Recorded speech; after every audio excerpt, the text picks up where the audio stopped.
Hola, hoy, a petición de mi club de fans, voy a hablaros de las barricas, ¿no? Es una cosa muy manida, se cuenta mucho de ello en las bodegas, se habla mucho de ello porque es una grandísima inversión en las bodegas y nos gusta mucho presumir de barricas, pero no siempre se transmite el conocimiento o la información necesaria, ¿no? Se cuentan muchas mentirijillas piadosas, ¿no? Entonces yo voy a intentar poner un poquito de luz en este oscurantismo que hay, ¿no?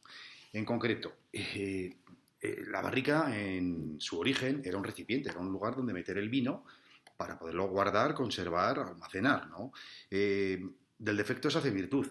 Al final de tener el vino en esa barrica, pues un año que a lo mejor en vez de venderlo en un mes, lo has vendido en 3 o en 5 o en 8 o en 12, el vino ha extraído una serie de sabores a madera y resulta que esa madera ha gustado. Y resulta que lo que hubiera sido una catástrofe resulta que se ha convertido en algo beneficioso, ¿no? Es un poco, pues no sé, pues como los vinos griegos con la resina de pino, que al final, como conservante en su día, hoy en día ya no es necesario como conservante, porque hay otras cosas mejores, pero se ha quedado ya en el imaginario popular este recuerdo, ¿no? Y la gente lo pide, ¿no? Lo demanda. Entonces aquí un poquito lo mismo.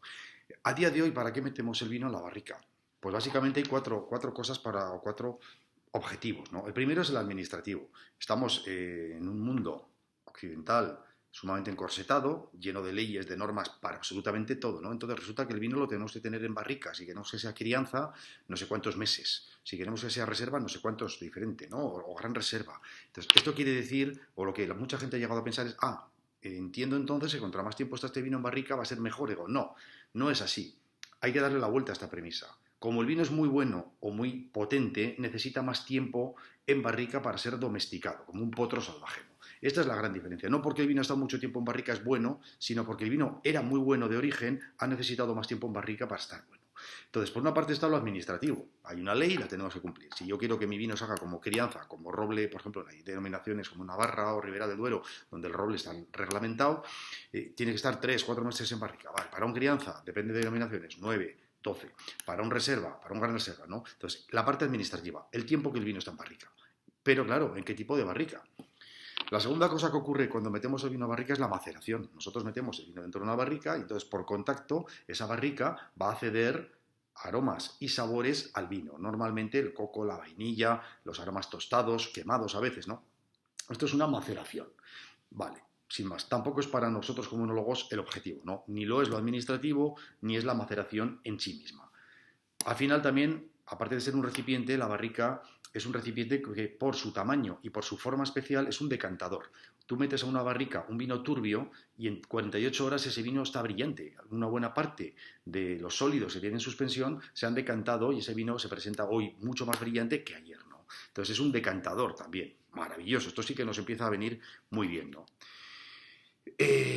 Pero la razón fundamental por la que metemos el vino en la barrica es para que el vino madure. Maduración. Habréis oído hablar más de una vez de la polimerización de los taninos o de los polifenoles, ¿no? Entonces, el vino se mete en la barrica para que, a través de la madera, que es porosa, una parte de ese oxígeno que hay en la atmósfera pase a través de la madera al vino. Y ese oxígeno le ayuda al vino a madurar.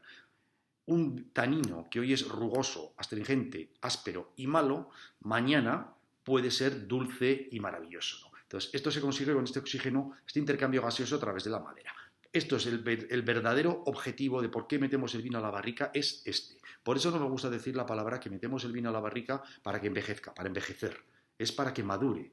Criar, peor, envejecer. Después, criar y para mí mejor, madurar. Entonces, si lo importante es este intercambio gaseoso, por extensión, será muy importante que esa barrica esté limpia, que ese poro, como nuestra piel, esté abierto para que pueda permitir a esa barrica respirar o intercambiar oxígeno a través de la madera. Es muy importante que la barrica esté bien cuidada, bien mantenida por dentro y por fuera, porque al final ahí hay un tubito que comunica el interior y el exterior de la madera. Entonces es importante que la nave donde están las barricas esté higienizada, limpia, sin polvo, sin aromas extraños, porque también pueden pasar a través de esta parte permeable que es la madera, ¿no? Esto es lo fundamental. O sea, metemos el vino a la madera para que madure. Lo demás es accesorio. Sí que la ley nos lo impone, pero la ley no dice nada. Yo puedo meter el vino a barrica un año, pero esa barrica puede ser nueva, vieja, mal lavada, bien lavada, de roble francés, de roble americano o de otros materiales. Hablando de materiales, ¿qué materiales son los que más se usan? El principal es el roble, por todos conocido. pero también se utilizan otras maderas. Por ejemplo, el castaño, muy utilizado en sidra. Eh, el cerezo, en ocasiones. La acacia, se supone que más respetuosa para vinos blancos delicados, ¿no? Pero bueno, el material. Básicamente nos vamos a centrar en el roble, que es con el que se fabrican el 99% de las barricas, ¿no?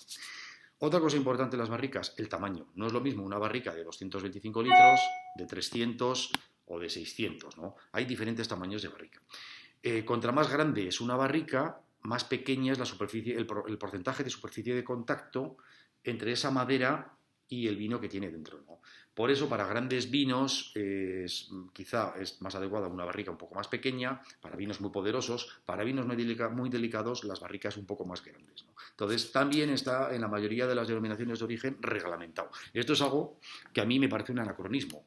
Vamos a ponernos en que alguien es un cocinero. Si yo soy un cocinero y tengo un chuletón maravilloso, ya sabré yo si ese chuletón, dependiendo de si es de un bicho de 6 meses o si el animal es de 6 años, o si la pieza tiene 2 centímetros o 8 centímetros, ya sabré yo si tengo que poner esa pieza en el fuego 3 minutos, 8 minutos, 12 minutos. Además dependerá de si el fuego es de gas, de madera, de sarmiento, eléctrico, etcétera, etcétera. Entonces no se puede normalizar de una forma así. Yo creo que las bodegas somos lo suficientemente listas para intentar sacar al mercado los vinos en su mejor momento.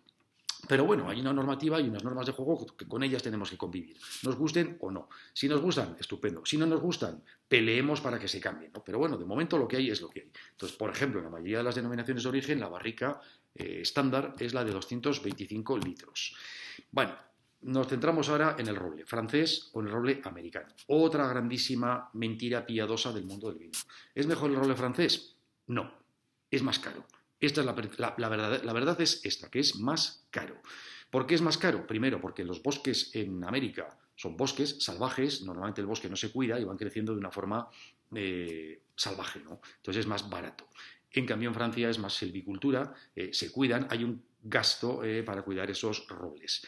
En América, como todos a lo bestia, como todos sabéis, pues esos árboles en muchos menos años pueden ser maderables. En cambio, en Francia necesitan muchos más años para que ese bosque lo puedas tirar abajo y aprovechar esa madera, ¿no? Entonces, de momento tenemos un costo mayor para producir roble francés que roble americano. Además, por las propias características de la madera, el roble francés no puede ser serrado, es hendido. O sea, cortado, pones una cuña, le das un golpe y aquello raja. Con lo cual, ¿esto qué quiere decir? Que con el mismo volumen de madera obtenemos mucho más rendimiento, muchas más duelas para hacer más barricas de un roble americano que de un roble francés. Entonces, si es más barato su cultivo o su obtención y si encima obtenemos más rendimiento, es evidente que el roble americano es mucho más barato que el roble francés, lo cual no quiere decir que el roble francés, al ser más caro, sea mejor. ¿Dónde está la grandísima diferencia? En que el roble francés es mucho más poroso que el roble americano. Esto lo saben muy bien los trabajadores de las bodegas cuando tienen que mover una barrica vacía americana o una barrica francesa. La americana pesa bastantes kilos más que la francesa. ¿Por qué? Porque es más densa. El americano es más denso, menos poroso. El francés es menos pesado, más poroso. Entonces, si permite más intercambio gaseoso a través de estos poros, quiere decir que al haber más oxígeno, el roble francés es más adecuado para aquellos grandes vinos, potentes, poderosos. Con lo cual, la pregunta no debe ser, voy a comprar un roble francés porque mi vino con este roble francés va a ser mejor. La pregunta es a la inversa. ¿Qué vino tengo? ¿Qué madera, qué tipo de madera se adecua más a este tipo de vino? Esta es la gran pregunta. Y esto es lo que hay que explicar, que normalmente la gente, pues como las bodegas, pues nos gusta mucho echarnos al monte, pues tengo un parque de barricas, siempre es el doble de grande de lo que realmente es, en muchas ocasiones, y además tendemos a decir el 90% roble francés. Bueno, ¿por qué? A lo mejor esto no solo no es bueno, sino que es malo, en dependencia del tipo de vinos o variedades o del año en concreto que hayas tenido, ¿no? Otra cosa muy importante, bueno, la madera debe ser secada en el medio ambiente, en la calle, en el exterior, y entonces con esos vientos, lluvias, humedades, nieblas, etcétera, una parte del tanino malo se va lavando, la madera se va secando poco a poco, ¿no? Entonces es también muy importante, tanto o más que el tipo de madera, es el tiempo y las características del secado. Y otra parte fundamental es el tostado. Por ley, por narices, para que una madera que es curva podamos doblar esas tablas sin que se partan, hay que usar calor, una fuente de calor, tostado. Este tostado, en dependencia de lo intenso que sea, va a aportar a esa madera mayor o menor grado de aromas o sabores quemados, tostados, etcétera, etcétera. Entonces es muy importante el grado de tostado. Si queremos que respete más la fruta, la parte primaria de la uva, o si queremos que la respete menos. A mucha gente le gusta el aroma tostado, quemado. A mí en concreto me gusta que la madera sea una pincelada que respete al máximo al vino, al viñedo, al origen, ¿no? Poco más os voy a decir ya de las barricas.